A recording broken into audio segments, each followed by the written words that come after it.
మీరు high intensive work out చేసినప్పుడు మీకు కొంచెం పుష్ కావాలి అని అనిపిస్తే ప్రాబబ్లీ ఈ సప్లిమెంట్ మీకు హెల్ప్ అవ్వచ్చు. జనరల్గా మీరు హై ఇంటెన్సివ్ వర్కౌట్ చేసినప్పుడు మీ బాడీ ఆక్సిజన్ లేకుండా ఎనర్జీ ప్రొడ్యూస్ చేస్తుంది. అంటే మీరు హై ఇంటెన్సివ్ చేసినప్పుడు జనరల్గా మీరు బ్రెత్ హోల్డ్ చేసుకుంటారు కాబట్టి మన బాడీకి ఆక్సిజన్ అందదు. సో ఇలా ఎనర్జీ ప్రొడ్యూస్ అయినప్పుడు మన మజిల్ లాక్టిక్ యాసిడ్ని ప్రొడ్యూస్ చేస్తుంది. సో ఈ లాక్టిక్ యాసిడ్ వల్ల మన మజిల్ త్వరగా ఫటీగ్ అవుతుంది.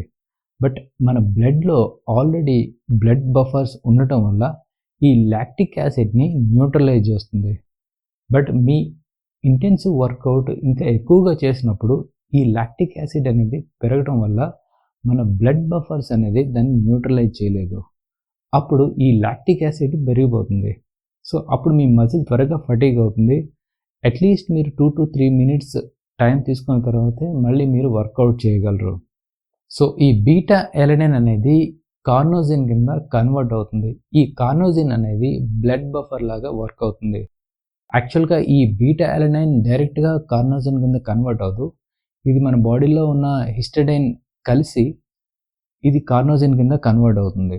నార్మల్గా మన బాడీలో హిస్టడైన్ లెవెల్స్ అనేవి ఎక్కువగా ఉంటాయి అండ్ బీటా ఎలనిన్ లెవెల్స్ అనేవి తక్కువగా ఉంటాయి.